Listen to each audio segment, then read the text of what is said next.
The idea for the MBA was because I'm new to this city. This is not my place. So I've been here for 2 years, and I was like I need to get involved in a community, a guaranteed community. So you're gonna go get an MBA so you can be involved in the community. Yeah, yeah. Meet people, gain some network. Usually, the people that come out of the university that even as an undergrad, they maybe leave and then they're still attached to the university, go to games. I've had a good experience in the past with my undergraduate degree where I just met some really, really cool people. So I want to go down the academia route. It would make sense. Do I necessarily want to go down the academia route? Kind of not really. I don't want to ever teach, but I do want a PhD. Mhm. Um, out of like a desire to finish the degree, right? So, like, I feel like I'm halfway done. This will be my second master's, so my other master's degree is in exercise science and coaching education. Yeah. And so I worked with Olympic athletes, I write programming, it's kinda my jam, on that side of it, and so it makes me more marketable to an uneducated audience, or people that just don't know enough about, what it is to be a personal trainer, because I feel like personal trainers have a really bad rap, unfortunately. So you're gonna have an MBA and be a personal trainer. An MBA, a master's, research. So I'm a published researcher, and Okay. then so I worked in the lab. I did a lot of lab work, Okay. and then yes, I will have my MBA. And What kind of lab? specifically, I worked in the number one creatine research lab in the world, and then I worked in genetics. So I worked in both basic exercise physiology, and then I worked in applied. So You said applied, creatine? yeah, creatine, Yeah. So what do you think is the better version of creatine? Monohydrate or HCl? monohydrate, Really? all What day. for? It's what's used for research more than anything else, and so I'm sure that there's a lot of good research behind But doesn't HCl. monohydrate add more water weight to you? Isn't that the whole goal? Yes. Well, yeah, it adds more monohydrate makes you more watery, Mhm. and, the HCI or HCl. HCl, keeps you a little bit more lean, but still accomplishes intermuscularly what it's supposed to do. That's how I understand it. I think that the benefit of having water is hydrolysis is needed during the reaction inside the Krebs cycle. So people are scared of being bloated, but that water is a necessary reaction that happens when the ATP breaks off and this chain reaction happens. I need water to be inside the tissue. And so HCl, sure, there's less water. And for some people that there's a Yeah, benefit there. so use it whenever you wanna cut down and get down to 6% body fat, then let go of the creatine. I think creatine has more benefits than it's not even really for.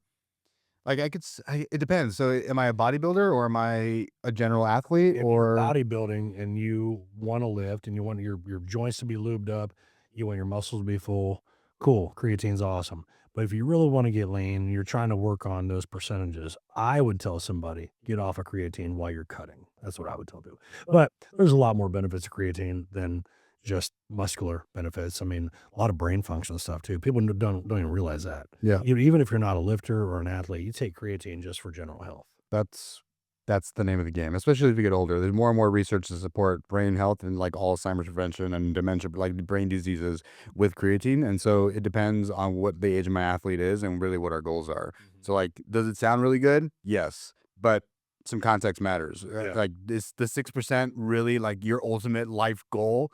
Then great, let's do it, cut it, and that's fine. If you're just like that, I kinda wanna look like I'm at 6%. Do you need to cut out the creatine? Probably not, you know? Yeah, I'm getting ready to in fact, next week I'm gonna get down to 7% body fat. So, Okay. I'm at 15 right now, Why? just because I want to. There you go. There's no other reason. That's all I need, right? Because I want to. Yeah. I don't have any, like, specific purpose. I'm not gonna get on stage.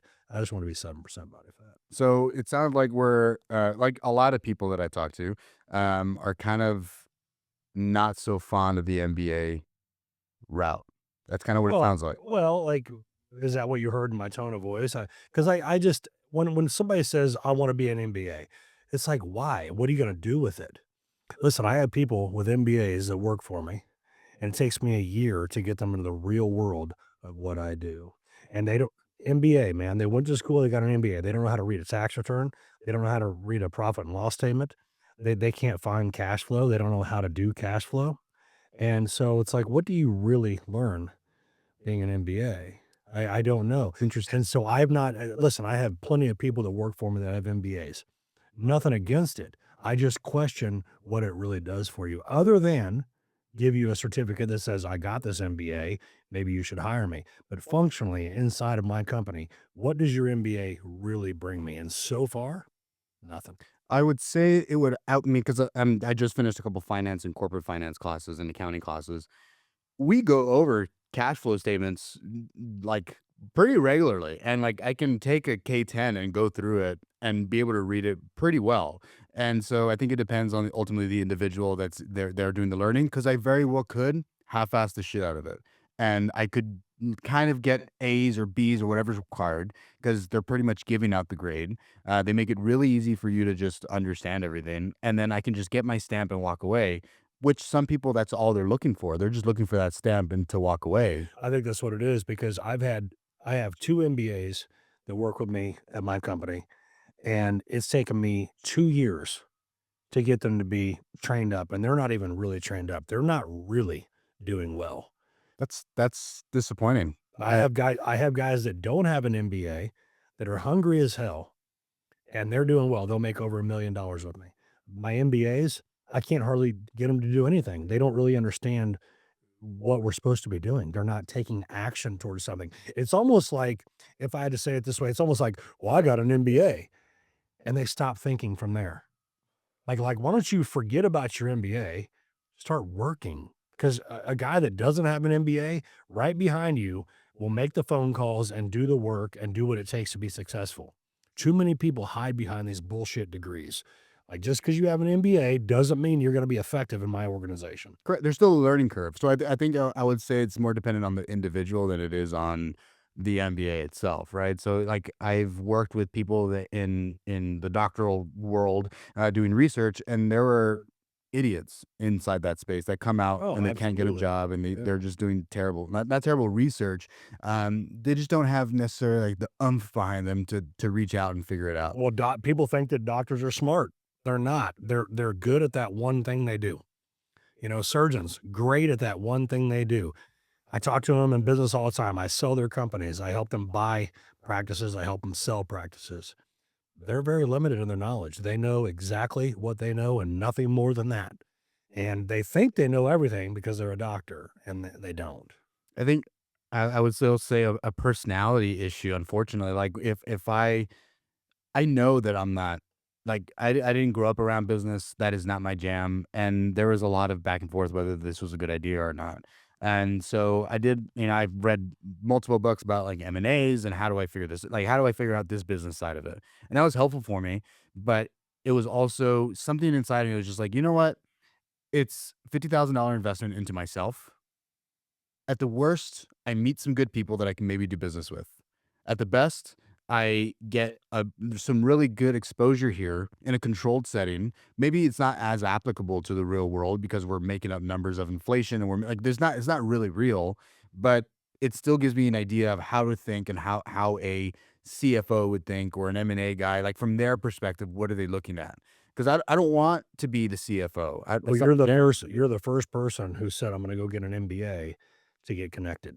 And hey, I think that's cool. That's a new angle. Yeah, I mean, it is an angle. It's an expensive angle, but at the same time, there's people that spend a hell of a lot of money on masterminds. Oh, bro, I was getting ready to say that. You took the words right out of my mouth. People pay 50, 100, $200,000 for mastermind without an education. Exactly, exactly. So, fuck it. I get the education. I get a community. It seems Yeah, like a man. pretty good Yeah, but investment. but how are you marketing yourself throughout that journey? How are you doing that? That's a good Like, question. are you going to school and telling your teachers and your peers, like, "Hey, I'm here to get my MBA. So what? Fuck it. I'm actually here to do business. So what's your number? What's your email? Let's talk. Because I'm not here. The education is just kind of an ancillary part of this. I'm here to really win. So do you want to do business with me? If you do, stay tight to me. Are you doing that? And yes, and most people aren't in that same mindset. At the very beginning of the course, it's like, okay, we had this specific project we had specific timelines, and so Mhm. I was quote unquote the leader of that I was voted to be this person, right? And so we set timelines, and people were just fall. We had one individual who's a firefighter who's like, it's too hot outside, I can't finish the work on time. And so that's the mentality, unfortunately, of a lot of people in that course. Not everybody, but some of the individuals in that course where it's just like, work just seems kind of hard. And so Right, that's how everybody is. Nobody it's wants to weird. work. Nobody wants to work. It's weird. It is the easiest time in history to win right now. And because people are too distracted on these phones, this is what they do all day long, sitting here scrolling all fucking day. You know what? You're wasting your life. You're wasting time. You want to be successful, man. That same phone that you're scrolling on has the very information to help you win in life and get what you want. And everybody wants wealth, time, and freedom. And that's what I show people how to do. But if you have an attention span of a fly and you can't focus on your phone with what you need to learn, I can't help you because you're using your phone in the wrong way. You know, you're searching the internet for everything but what's going to help you. And so, yeah, the focus, the brain rot that is with people nowadays, you just you can't stop it, man. These guys are they are getting in their own way. You know, the information's out there. We're in the information age. And if you're not focusing on the information to help you win, it's your fault if you lose. 100%. So I started taking some Magic Mind. Magic Mind is clean energy, calm energy for the brain. As you can tell, I'm pretty calm. I feel pretty good. I already took one this morning. I'm going to take another one today, right now. I don't know if you can take more than one, but I love them. And they make me feel like I can just do anything through the day. I've done a lot today. I'm getting my MBA. And so I had a lot of work this morning for a couple different service operations projects and stuff. And I got all of that done today in the morning. 6 chapters of worth of work. And then I worked on some stuff for clients, writing programs, coming up to the studio, meeting with some new individuals, and then like making some posts for social media. I think all of it is because of Magic Mind. Magic Mind just makes me feel like I have a lot to start the day with, that I feel calm but also attentive. I do have ADHD, and it helps me just stay focused while I'm actually doing the tasks that I have. So you guys can get your own bottle and set of Magic Mind. If you go use the link below and use the code Nevares 50, Nevares 50, you get 50% off of any subscription or 30% off of any single purchase. 50% and 30% are insane deals. So go get you some, get you on a subscription, and just appreciate and love a really good time with a really good product. So get you some. Let me know how you think. It has lion's mane, cordyceps. It has all sorts of good things for the brain. It is been approved. So get you some, and yeah, enjoy. Nevares 50. Click the link below. Thank you, Magic Mind. I mean, it could have said it any better. I mean, that's the reality of our current situation. Yeah. Everything is on there, and it's all for free. And even you can make a call for free. It doesn't cost anything. And you know how many businesses there are in your local environment that you could just ring up and say, "Hey, either I want to learn about your marketing, or because maybe you don't know, or maybe you are trying to sell," and you can just start calling any business at any point in time, and then you can keep an Excel sheet, and then oh my god, now you have a CRM with notes, email, and name of business, right? Like, To your point, there are so many people that are looking for a job. Okay, let's just say you're getting your MBA. You get out, you have an MBA. You don't have a job. You have an MBA. And guess what? You go to search for a job out there, you're going to be one of thousands of people with an MBA. So here's what I would tell you to do. Not that you need my advice, but I'm saying I would tell anybody that has an MBA or a degree, if you're waiting for a job, don't go look for a job. Don't wait for a job. Don't wait to have them call you back because you put a resume in. Instead, do exactly what you were just talking about. Go to the businesses themselves and say, "Hey, I want to work for free. Tell me about your products, your programs, your services, and your pricing. Teach me that. Put me on a 1099. Whatever I sell, pay me on, and then work out a contract. Go work with 4 or 5 or 6 people. Build your network. and start selling different programs and pricing of and different programs at different pricings, different services for different markets, and start doing it for free, which means you're on a contract to where whatever you do, you get paid on what you perform. That's what I would tell people to do, because a lot of people are like, well, I don't know, waiting on somebody to give me a call back. I've been doing so many interviews. It's like, dude, while you're doing that, why don't you knock on a door and go tell a business owner who's hungry for somebody that's hungry? Like, I'm a business owner. I want somebody to come knock on my door and say, hey, man, I want to work for you and I want to work for you for free. I would be like, okay, how's that? What does that look like? If you were to say, okay, listen, just teach me what you know, get me in your courses, like get me in your training. I'll go do it for free. I want to show you how hard I work. Bro, I'm not saying no to that. Yeah.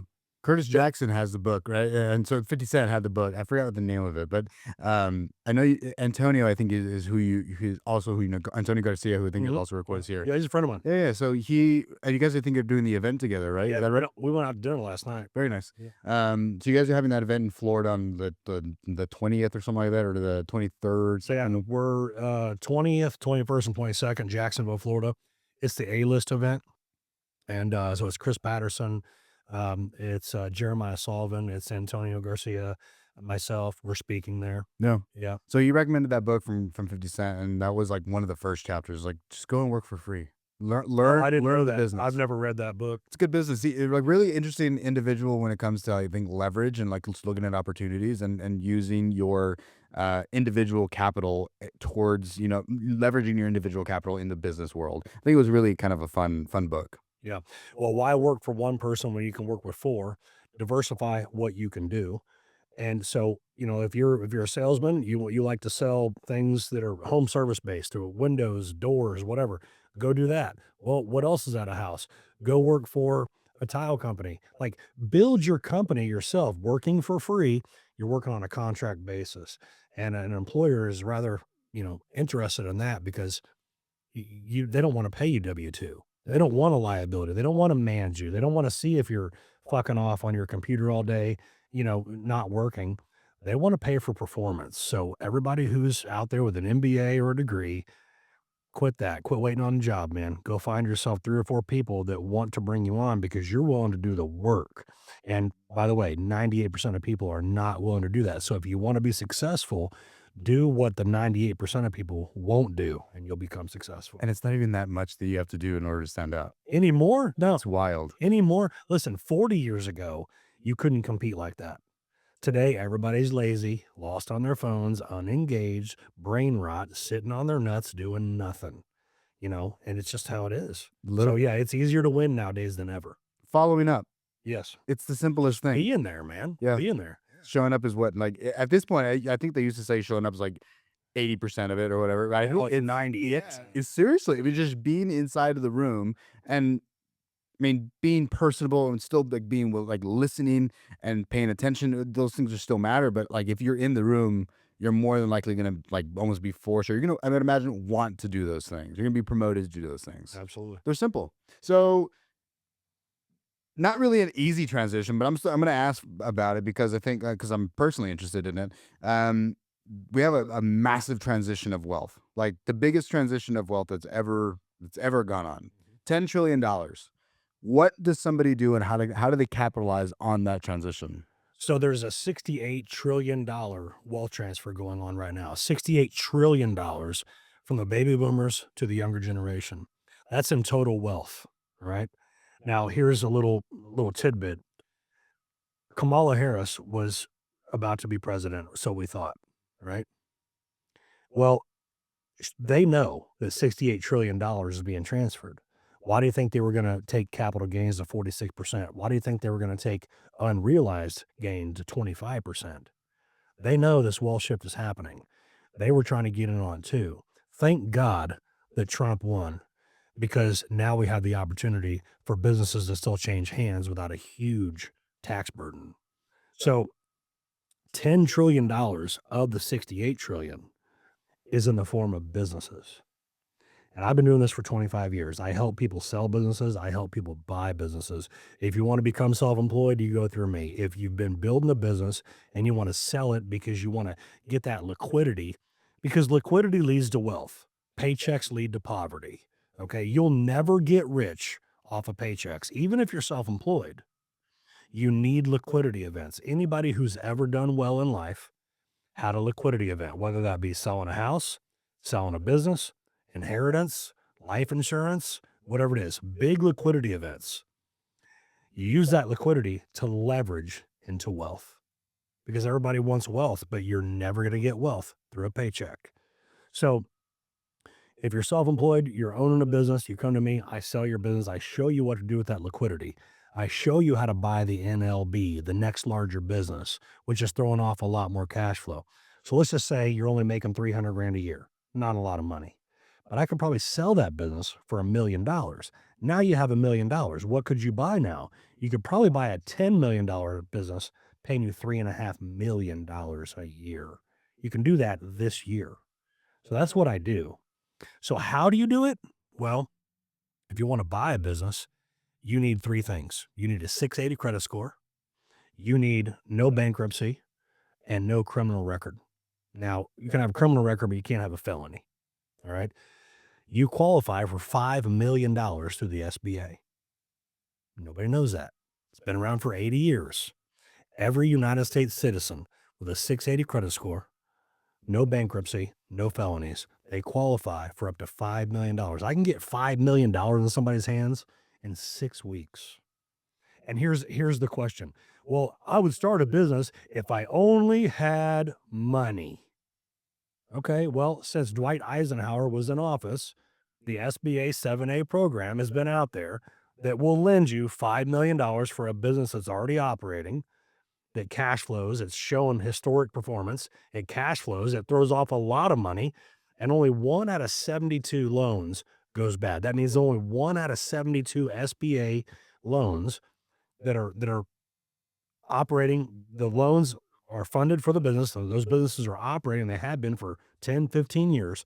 Only 1 out of 72 go under. It's pretty So, wild.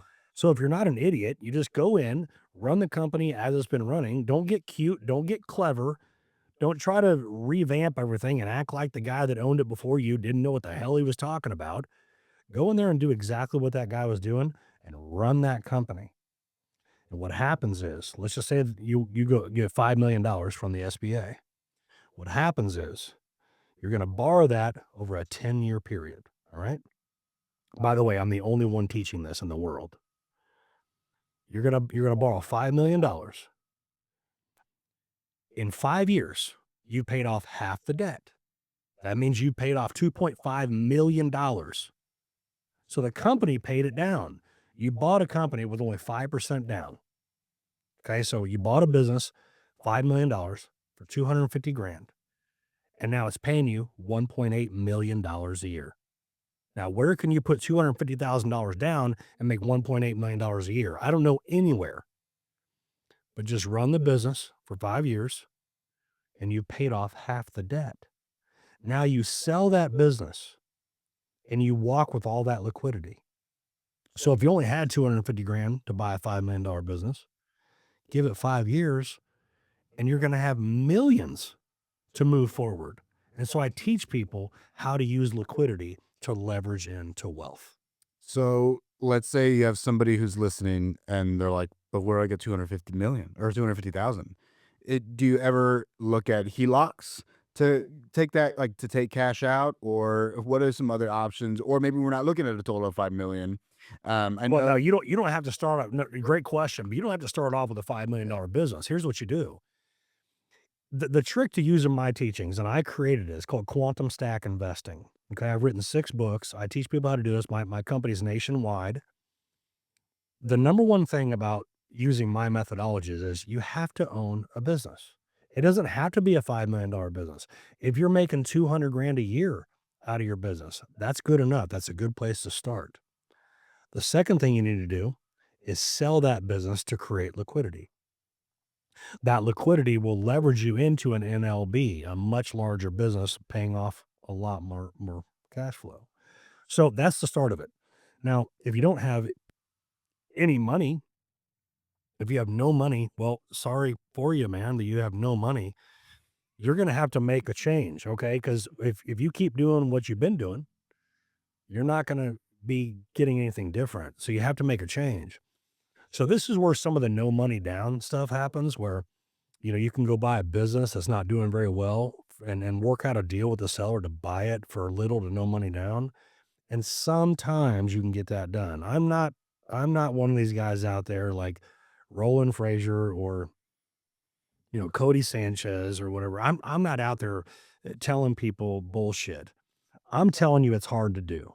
It's a lot of prospecting to find a seller who wants to sell their business for no money down. It's a hell of a lot of work. I don't recommend it. But if you have no money, that's your only option to get started. Find a business that's only making 80 grand a year and bring your entrepreneurial gifts to it. Work out a deal with that seller and say, hey, man, you're not making enough for me to go get a loan. I'll pay you on the come. Let's do a seller carry. That way I pay you as the business does well. And by the way, thank you for giving me the business. I'm going to give you a 5% stake in the business forever for doing this for me.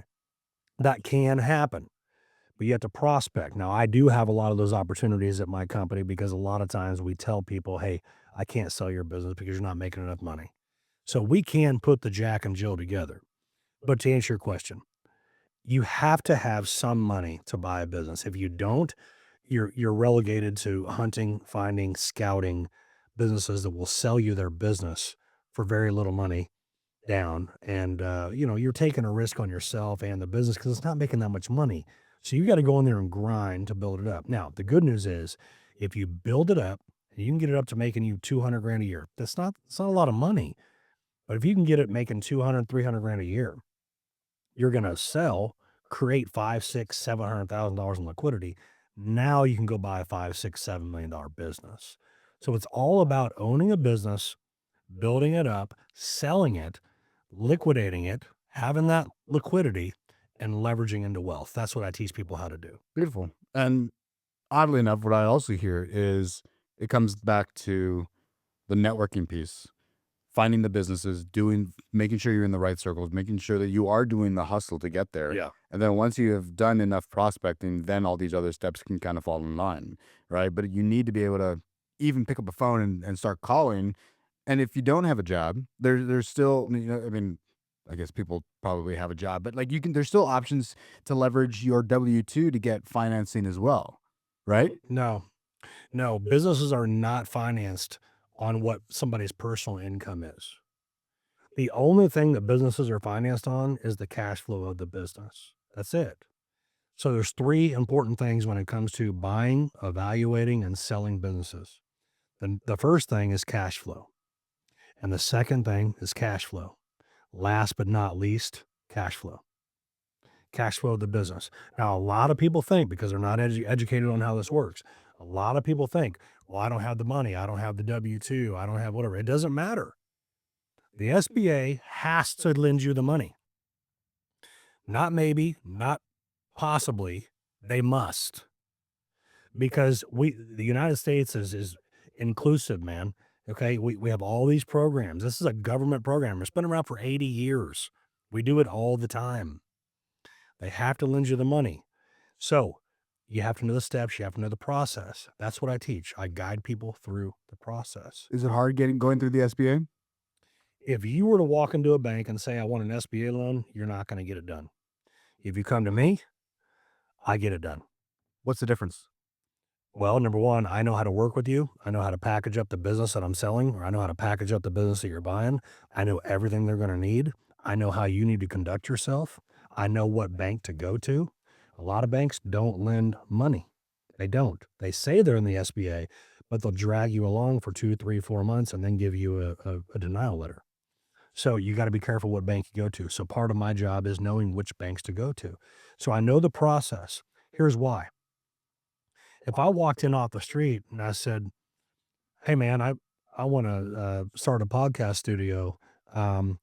Show me. You'd be like, I don't have time for that. Right. And that's just a podcast studio. People are not sitting in a bank willing, able, and ready to teach you everything you don't know on how to go about the process. So it's a big risky gamble. Attorneys don't know how to get your hands on that money through the SBA. Accountants don't know how.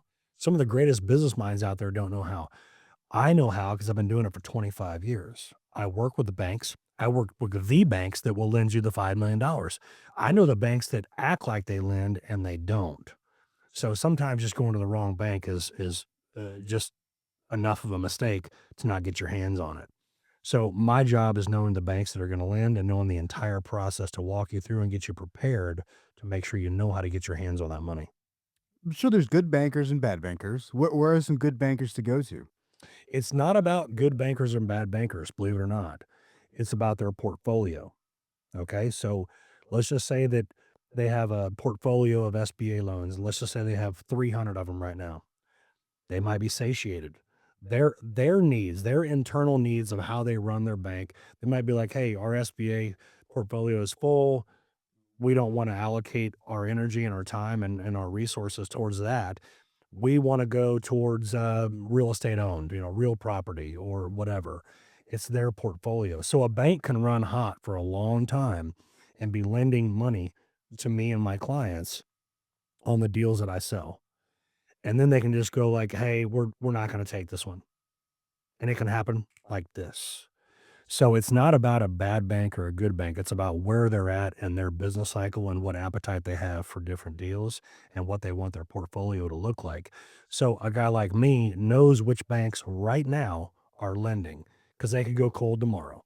And they're going to call me though out of respect because of what I do. They're going to call me and say, "Hey Chad, we're kind of going cold on these kinds of deals." And then I'm going to know because they don't want to irritate me because I send business.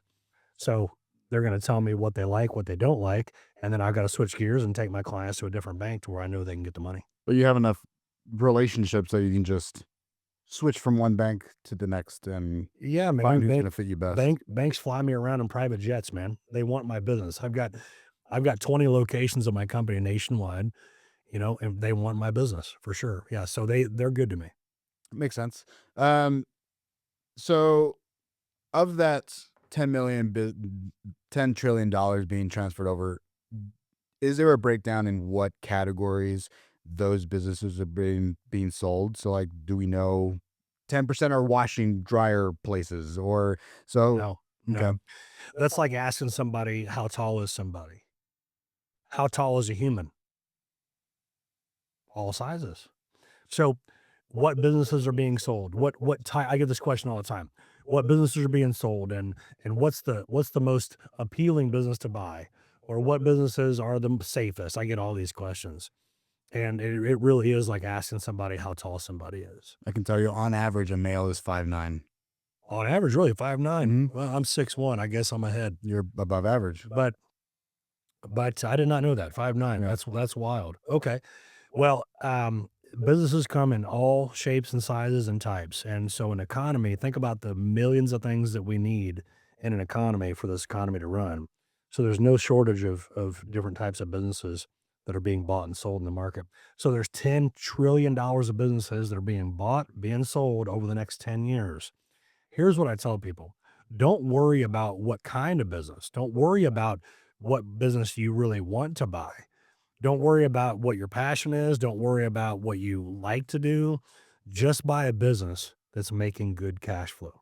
That's where you start because you can learn any business because the seller has to train you on how to run that business. They're financially and morally and contractually obligated to show you how to run that business. So for instance, if I wanted to own your podcast studio here, I'd say, "Hey man, I want to buy this. I get the money for it through a bank or cash or whatever. And you have to stick around for a month or two to make sure that I know how to run every aspect of your studio. I know how to do it now. You trained me. And then I can call you if I run into a problem. After a couple months of you training me, I call you, I'm like, "Hey man, we're having a hard time with this, that, the other." You're there for me. So parents that have children in schools that are getting degrees, they don't have jobs. Parents are giving their children enough money to go buy businesses now. It's like, okay, because by the way, people that own businesses, baby boomers that own businesses, their kids aren't taking it over. It just doesn't happen. We never see it. The kids want no part of the parents' dreams. They don't want to do what their parents did. So they have to sell that business to somebody else other than their kids. But smart parents who have something to hand down to their kids, Go ahead and give your kid 100 grand right now to go buy a business, because you're going to give them your money whenever you die anyway, but you're alive. Help that kid leverage into a million or $2 million business that's already making money, because starting a business now is too hard. It's too painful. Right now, all the businesses where it's being sold and bought, that's where it's at. Yeah, building something, it's tough. It's tough. Very, very tough. Yeah, I would never tell anybody to go start a business in 2025 or 2026 or 2027. You're going to bust your ass. You're going to have to be a fucking maniac to do it. You're going to wear 9 hats. You're going to work your ass off. And why do that when there's 100 businesses out there waiting for you to buy right now that probably makes triple what your income at your job does? And just buy it and run that business for 4 or 5 years, sell it, become a multi-millionaire from the sale. That's how you do it. I kind of like owning a business. I mean, not just owning, but having a startup, I guess. Now it's not easy. And there, I do wear 9 hats, and it is a little bit of a bitch.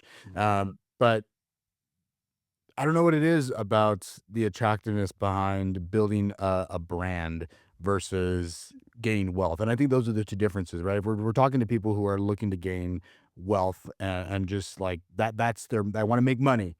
They don't care about building a brand. The bottom line is, man, if you want to build a business for money, that's one thing. But if you want to build a brand, that's ego.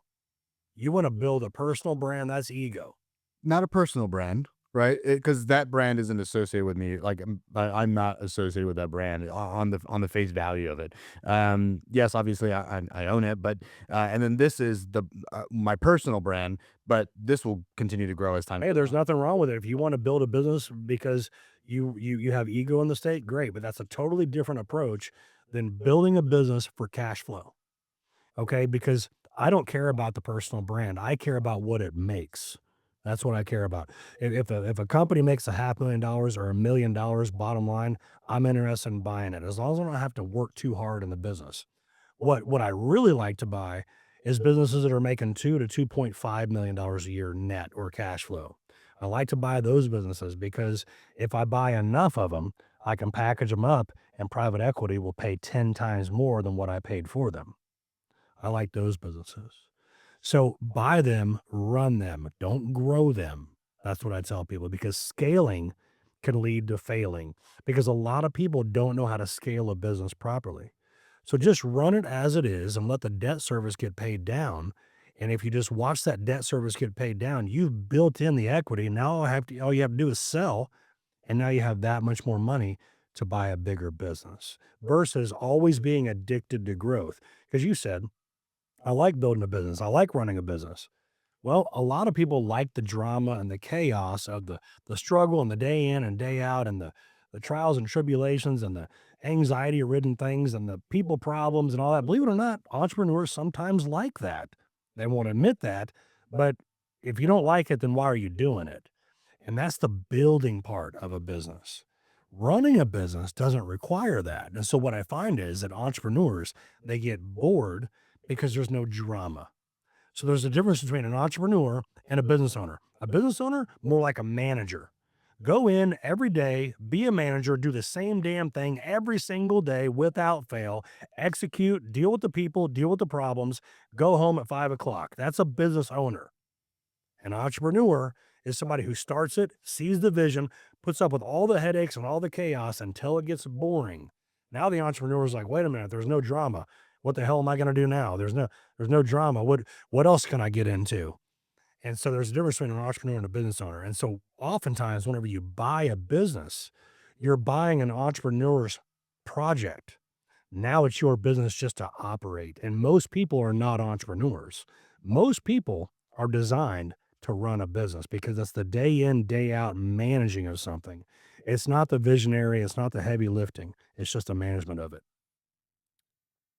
I know this is personally speaking, but I think I prefer the entrepreneur side rather than the management side, because at some point that becomes monotonous and boring, honestly. Versus building something, see it get created, sell to a VC, and then like you sell equity, and then you slowly piece that equity out, and then you kind of you have an exit, right? Like that seems like a much longer process, but also what else am I gonna do with my time? I might as well just do something, you know?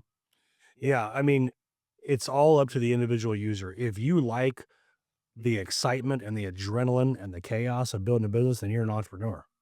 If you like just earning that money and tending to something, you're more of a business owner. I always tell people if you're a manager somewhere, you manage a business or you're in an executive team, you're the manager of it.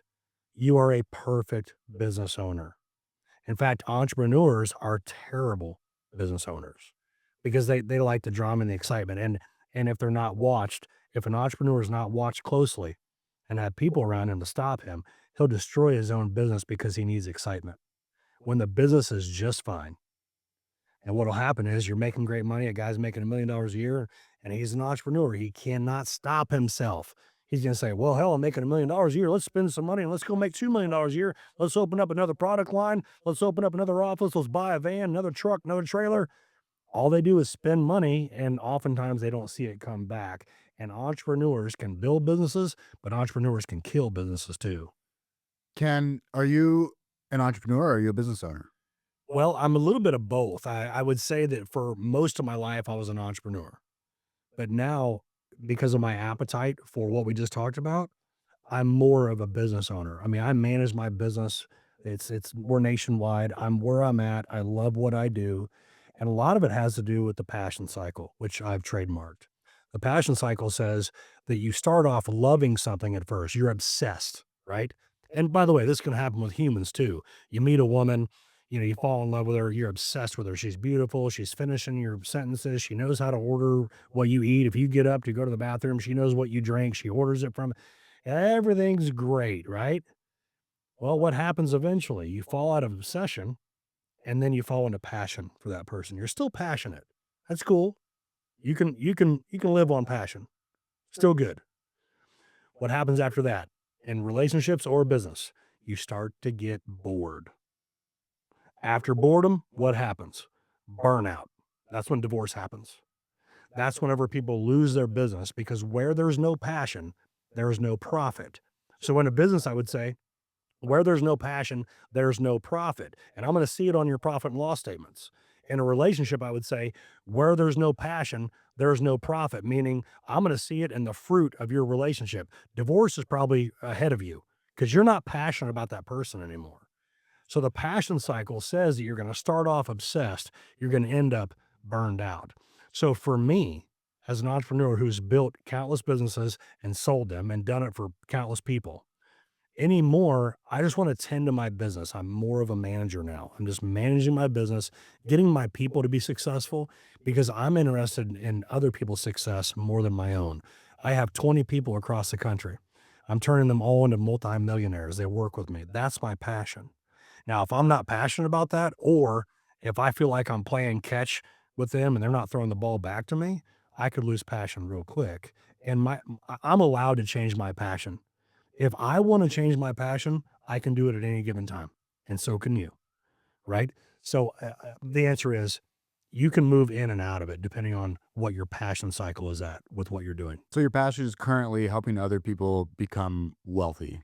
Yeah, absolutely. I want the college grad who just came out of college who doesn't have a job. I want to turn him into a millionaire. I want a person who right now is burned out and bored in their business. They don't have any passion and the profit isn't there either. They started a business because they wanted wealth, time, and freedom. And now they're just anchored to their job. They don't own the business owns them. I want to turn them into multimillionaires. My partners, people that work with me, I want to work with them to turn them into multimillionaires. Everybody I touch, if you let me touch you, I'll turn you into a multimillionaire because I show you principles that are not taught anywhere in the world. I've written books about it. I have courses on it. I have programs and masterminds you can join, and I'm showing you the real answers. I'm not the guy who has the airplane and the hot chick who says, hey man, for $29, I'll show you how to be a billionaire. I'm not that guy. In fact, that guy right now is being audited by the IRS and being investigated by the FBI. Okay, I'm not that guy. I'm giving you the real answer. I'm not giving you the bullshit. I'm not giving you the Cody Sanchez, hey, go buy a laundromat bullshit. I'm giving you real tactical advice to be a multimillionaire with real strategy you can take step by step to get there. How do you feel about Gary Vee's strategy? I don't even know what his strategy is. What is Gary Vee's strategy? Gary, if you're listening, man, my hat's off to you. Tons of respect for you. Your work ethic is unreal. Nobody works harder than Gary Vee. I love Gary Vee, but what in the hell is your strategy? You're telling people to buy and sell things off of eBay. Bro, you don't get wealthy buying and selling things off eBay. He tells people, hey, it's okay. You got all the time in the world. You can wait until you're 50 to be successful, which you can. But what's Gary Vee's strategy? I don't know. I mean, he's into wine, he's into real estate, he's into crypto. He's into really speaking to the millennials, if you ask me. I don't know what his strategy is. Do I like Gary Vee? I do. I think he's a hard-working son of a bitch. I got all the respect in the world. But I don't really know what he really does to help people other than just mouthpiecing all the time. I would imagine it's resale, I guess. I don't really know the strategy. To be honest with you, you definitely talk about it, you know. He says, go to garage sales, resell it, go to eBay. I don't know, man. You know who I know is making money on eBay? eBay. Fuck yeah. Yeah.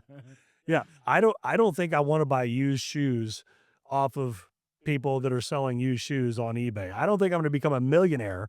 Sorry, Gary Vee. I have respect for you. But what is your strategy, brother? Come on now. Let's Gary Vee and let's have a podcast. Let's compare notes on wealth building methodologies. I think my notes are going to be better than yours. There you go. I want to see that one. That'd be a fun one to watch. Yeah, yeah. I mean, Cody Sanchez, love to have that one too. Like, come on now. You worked in Wall Street and now you're running a laundromat chasing quarters. Come on now. I don't think so. I think you're giving the market a line of shit is what I think you're doing. So yeah, no, I'm giving people real advice. I have a real team that helps you buy a business. I have a real team that helps you sell your business. I have a real team that will show you how to be a multi-millionaire this year, not one day, because one day never comes, ever. One day I'm going to go to Italy. One day I'm going to go to France. One day I'm going to go to Egypt and see the pyramids. One day I'm going to be successful. One day I'll be in shape. Bro, one day never comes, but today's here. What are you doing today? Right? Yeah. Do you think, oh man, I want to ask this question a little bit. Go ahead, bro. How do you feel about, are there any transferable skills learned from the gym into business? I don't know. I think people overhype that shit. Okay. So, we've gotten too into the culture of what you do in the morning. Who gives a fuck what you do in the morning? If you're sitting on your nuts at 5 p.m., don't brag to me that you're up at 5 a.m. We have the same 168 hours a week to use. Okay. So you got up at 5 and you're going to do an Instagram post and a Facebook post. Show me you're at the gym at 5 a.m. I call you at 5 p.m. You're like, oh, I'm tired, man. Been up since 5 o'clock. Well, I'm not up at 5 o'clock. I'm not going to be up at 5 o'clock. I sleep well until about 9 or 9:30. And this is my life. I get to design it how I want to. And I'm not getting up at 5 o'clock. That's my best sleep during 5 o'clock. Damn right. And so I'll call friends of mine, 7 p.m. I'm working on my computer. I'm doing things. I'm making things happen. 7, 8, 9, 10 o'clock, sometimes midnight. I try to get a hold of them. Oh no, man, I was done working. Okay, then why are you posting your bullshit at 5 a.m. about how you're going to the gym? Why didn't you go to the gym at 5 p.m.? So it doesn't matter what time you wake up and what you do. You still have the same clock, 168 hours a week. Use them how you want to. That's the gift you have. You're a free person. You're in the United States. If you're not in prison, use your 168 how you want to. But everybody's indoctrinated into, well, I've listened to David Goggins. I got to get up and run 27 miles. I got to take an ice bath. I got to wake up at 4:30. I got to just shut the fuck up. How about real information? Like making my bed is not going to make me successful. Running in the morning like that, not sleeping is probably going to tear my body down. I give people tactical advice on how to become wealthy. You don't have to get up at 5 a.m. to do what I teach you. I'm not getting up at 5 a.m. I might be coming home at 5 a.m., but I'm not waking up at 5 a.m. So the gym thing, the gym culture, go to the gym and work out and all that. I don't know. I guess you'll be in shape while you make money. I don't know. That's cool. Does it transfer? I don't know. I mean, Charlie Munger, who died at what, 98, 99 years old, Warren Buffett's business partner, never worked out a day in his life. He was a multi-billionaire and had more of a full life than maybe anybody I know. Never went to the gym at all. Winston Churchill, he drank cigars or he smoked cigars and drank scotch every morning for breakfast. He woke up, drank scotch, ate eggs and bacon, and smoked cigars and laid in bed until 11 o'clock every day. Woke up at 7, 8 o'clock, laid in bed until 11, smoking cigars and drinking scotch, and then went to work. Winston Churchill has one of the biggest brands that's still growing today. So listen, man, everybody's ready for a new era of people that are teaching them real advice. That shit's played out. Make your bed, wake up at 5, go run 25 miles, be hard, 75 days hard. All they want is people to join their club to wear the t-shirt. That's all they want. They want you to pay their money too. So like I said, I'm the anti guy of that. You want to go to the gym? Great. If you don't, great. Listen, my principles will still show you how to become successful. Cool. But so I I I I think that you are correct. At the same time, I love the f- I've been around Team USA athletes. I used to compete for Team USA. So when you're competing at that level, the amount of attention to detail that's required to compete at that level, Mhm. I think is the exact same level of detail that's required to be very good at business. It's the attention to the detail, it's the hard work, it's the 4 hour squat bench deadlift session that you have. It's a job ultimately, right? And it's building a brand and then working day in and day out in order I to don't build dis that brand. I don't disagree with you, but I got a couple of questions for you though. Ask me. Okay. So being a firefighter is hard, right? Yeah, You got to carry bodies over your shoulder. You got to run upstairs with them. it's pretty tough. You know, I've never had a firefighter come to me and work for me and be self-actuating, self-engaging, be able to manage themselves and do business. So what is hard work? How does that transfer? Trash men work hard, right? I mean, Some, yeah, hanging out the back of a truck, grabbing 30-pound bags of trash and throwing them all day. That's a hard ass job, right? sure, Bricklayers, right? sure. All right. People in the military, they work their ass off, right? I mean, they'll run 6, 8 miles. They'll do PT every single day, right? Sure. You know, I've never hired a soldier that can manage himself. Why? Because they have to take orders. If you're not there to give a soldier orders, he doesn't know how to think on his own. Unless they are, I would imagine, like dev crew guys, like special op guys. Oh yeah, those guys are different. I mean, you know, some of those guys that go out behind enemy lines by themselves or shit, that's totally different. I'm saying typically soldiers can't think for themselves. Now I know that because I hire them, and if you're not giving them direct orders every second of the day, they don't know what to do. And so the whole thing was 20, 30 years ago, misconception. Well, I'm a soldier. I went to the United States military and I was a Marine and whatever. I'm self-actuating and I'm going to take the charge. No, you're not. You've been taking orders since the day your ass went into the military. Now you can operate without orders? I don't think so. So I look for people that have an entrepreneurial spirit. I look for people that can think for themselves. I look for people who don't need me to tell them all the answers. So I don't know that lifting weights really transfers that much because you still have to have that entrepreneurial spirit, that drive, that willingness to think outside the box, or perhaps not even have a box. Those are the guys I'm looking for. How often do you think those guys come around? Like, how many people do you think are out in the world that are those people? Well, I have about 15 of them right now that work for me across the country. Not all of mine are sharks and driven like that, but you can't get everybody to be that way. I mean, that's just the law of averages. You can't, but they're very rare. But I'm looking for them all the time, you know. But here's a test. Okay. So I'll take a guy who's got a 4 year degree or perhaps he's got an MBA. He'll come to work for me and I'll say, all right, hey, check this out. Here's this tax return. I need you to go through it and break down the cash flow for me. Tell me what the cash flow is. If you can't do that, I'm like, all right, I know where to start you now. Then I'll put them on the phone and I'll say, here's 100 business owners that need to understand what it is that we teach. Make these 100 phone calls today. They might do it for a day. They might do it for 2 days, but then they start creeping right back into that. Well, I got an MBA. I shouldn't be doing this. I got an MBA. Who gives a shit about your MBA, bro? This is how winning is done. Give these business owners a call. contact them, set up a meeting, have them in our office, shake their hand, show them how they can turn their business into massive wealth. Well, no, I got an MBA. Show me you can use it then. Make the phone calls, make the grind, send out the emails, go shake the hands, go shake the trees, rattle the bushes. Who cares if you have an MBA? That's not doing much for you. It's what you can put into action. People that just take action. Take action. Take action with your degree. Cool. But I don't give a shit if you have a degree. I want to see you can take action. And I don't want to see you can take action in one day. I want to see you can take action day in, day out, and do the things that are boring because they work, and do them without complaining, and do it with discipline like you love it. It's fair. That's a great approach. It sounds like. That's how I did it. There's no secret. I don't have an MBA, but I have people with MBAs that work for me. But guess what? I'm working harder than they do, and I'm making more money than they do. So nothing against MBAs. It's just, what are you doing? Are you prioritizing your day right? Are you working hard? Are you being distracted with, oh, I need to spend time with family? That's another thing. That's bullshit. Spending time with family. Who sits around and stares at their wife 168 hours a week? Who sits around and stares at their kids 168 hours a week?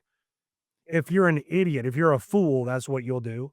But if you want to be successful, get your ass to work. Work every single day and execute the things that work every single day. That's what it takes. I think people have the desire to maybe not be. There are people who just want to live that average life, that just want to not necessarily build a lot of wealth, maybe until they're like in their 70s and they kind of regret it. But like in the moment today, they're just like, I want to just have the white picket fence, go to my job, come home, and like and spend time with my family. That's I think you need those people to live that life. Yeah, but I think we're bullshitting ourselves. Look here, go out to dinner. This is what you're going to see. You just look across the room. You're It going to happens see. a lot. Yeah. Oh, it's everywhere. Yeah. Okay, this is what it is. Husband, wife, 2 kids, and maybe a friend or a family member. This is what it is. Are you ready to order? Yeah, give me a second. So what are we doing? Spending time with family now. Anytime that one of my people in my organization say that they're spending time with their family, I immediately know it's bullshit. You know, I had a guy the other day tell me, well, Chad, I mean, you work really hard, but, you know, we can't take the money with us. You know, when we die, we can't take the money with us. Okay, well, that's fine, but I'm not just planning on my death. I'm also planning on what I leave behind in my death. So I want to give my son millions of dollars. In fact, I wanted to give him $1 billion, but that's not going to happen anymore because I'm not going to do that for him. But my point is, I wanted to do that. That's been my goal. So I just don't know. Listen, I'm not interested in the 4-hour work week. I'm not interested in sitting on my nuts doing nothing. I'm not interested in sitting on my nuts being unproductive. I'm not interested in working 4 hours a week. I want to work. I have a responsibility to myself, to my greater self, to those around me to do what I need to do to perform for me and for them to get goals accomplished. 4-hour week does not interest me. I can't go to the movies that much. I can't go to the gym that much. I can't stare at a woman that much. Even if I had 2 women, I couldn't spend that much time with them. Okay. I can't read that much. I can't sleep that much. Like, I'm not interested. I don't want to travel that much. I go travel for a while. I get bored. I'm like, okay, the beach has been great, man, but I gotta work. I'm checking my phone. I'm busy. You know, I gotta be doing something while I'm on vacation. I'm busy doing something on vacation. Because, you know, sitting on your nuts for a week or 2, that's cool, but it's gonna get old. And that's why people think they're gonna retire. But that's called retirement-itis. Retirement-itis, the disease that you've chosen, thinking that you're going to retire and do nothing and sit on a beach and wear linen and drink iced tea and stare at your grandkids. It's a miserable life, and you rot away. That's what happens. You lose your mind. You lose your purpose. And people die young that way, too. By the way, Charlie Munger, he worked until he was in his 90s. Warren Buffett, how old's he now? In his 90s? Still working. Now, if the goal was to make all this money and not work, then why is Elon Musk not retired? Why is Jeff Bezos not retired? Mark Zuckerberg, Dana White. Warren Buffett, every rock star that still tours. They have enough money. It's not about having enough money to do nothing. It's a matter of your purpose, your love, your passion for what it is you want to do. Keep doing it. You need purpose. So those who have retirement-itis, who think that you're just going to make enough, which, by the way, enough is usually scraping pennies together and living like a worm until you die. I can't think of anything worse than that. But keep doing what you love. And if you don't love what you do, then quit doing what you do and do something different and work into your 90s. And if you make it 100, work until you're 100 years old. Get rid of the notion of retiring. That's a disease, retirementitis. What was your purpose when you were in your 20s, and what is your purpose now? How's it Same. changed? Same. The only thing that I did differently than what I'm doing now is I was a pilot. I was a commercial pilot before 9/11, but I was in the air on 9/11, flying a plane headed right towards George W. Bush at Orlando International. They rerouted me to Orlando Executive. I landed the plane. That's right whenever the Pentagon hit. I went to school with the terrorists. I was in class with them. We didn't know they were terrorists. Wow, We had no idea. So that's wild. it's really wild. So I landed the plane, walked inside, walked up the stairs to the flight briefing room. I saw the plane hit the Pentagon, and I knew my career was over. And I was done with flying, as it were, as a commercial pilot. I still fly, but the only thing I've ever done other than what I'm doing now is I flew planes for a while. And after I lost my job, I went right back into doing what I do right now. I'd build a business. It would only make me 200 grand. I would sell it for 500 grand. I'd take that 500 grand. I'd buy a $5 million business, be making $1.7 million a year. I'd run that business, and I started doing it for other people. And that's when Peterson Acquisitions was born. That's when my company was born. So I have petersonacquisitions.com and chadpeterson.com. At chadpeterson.com, you can learn about all this. At petersonacquisitions.com, you can actually get engaged in the process of buying or selling. Perfect. Any other events you got coming up? I do have an event. I have an event with Brad Lee, May 2nd, Las Vegas at Lightspeed VT. Now, this event is only for those business owners that have a business that's producing cash flow. That's it. This event is not for buyers. If they're wanting to learn how to buy a business, this event is not for them. And by the way, I only have 60 seats available with Brad Lee at Lightspeed VT May 2nd. But we're going to be teaching people how to create wealth, time, and freedom by using their business to do so, not growing their business. We're not teaching people how to become addicted to growth. Being addicted to growth in your business is dangerous because scaling can equal failing. And I teach people these principles that they're already sitting on millions of dollars. They just need to know how to unlock it. So on May 2nd, Bradley and I, we're going to be teaching people how to do this. And it's going to be a hell of an event. It's going to totally change the paradigm with all these business owners because they're going to have a paradigm shift of what they've been doing. Because if you're running a business and you want wealth, time, and freedom, but it's not bringing you that and it's only bringing you headaches, then sell it, create liquidity, and move forward to the next larger business. And I show them how to do that exactly. So May 2nd, Bradley and I, Lightspeed VT, and then I've got other events coming up too. But they're yet to be determined. But Sean Kelly and Charlie, we're doing an event together. We're going to be doing that event in June. Very cool. So your audience can be paying attention to that. So Sean Kelly and Charlie and I, we're partnering up on an event. It'll be out in Vegas as well. Good. I'll make Yeah. sure I'm there. Yeah, awesome. Cool, man. You should Well- be, man. You got to learn this stuff. Yeah. That's the name of the You'll game. learn more with me than you will your MBA. I think so. I had Antonio as a business coach for a little while as well. Oh, he's great. And so That's great. I've invested outside of just the MBA. I've done a lot of personal work because I'm a science guy. Like that's my jam. I'm a scientist. Mhm.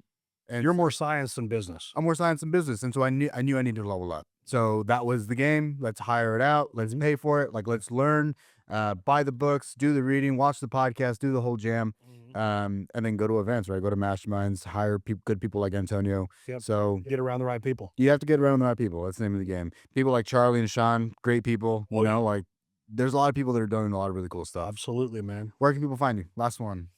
Where can people find me? On Instagram, you can find me at Real Chad Peterson. Online, you can find me at www.chadpeterson.com and petersonacquisitions.com. find me there. My team's there. Listen, you want to get involved with me and my team. If you want real strategy, if you want real wealth, time, and freedom in your life, I guarantee I can get you there. Contact my company. We will help you. Thank you. Thank you. Love ya. Bye.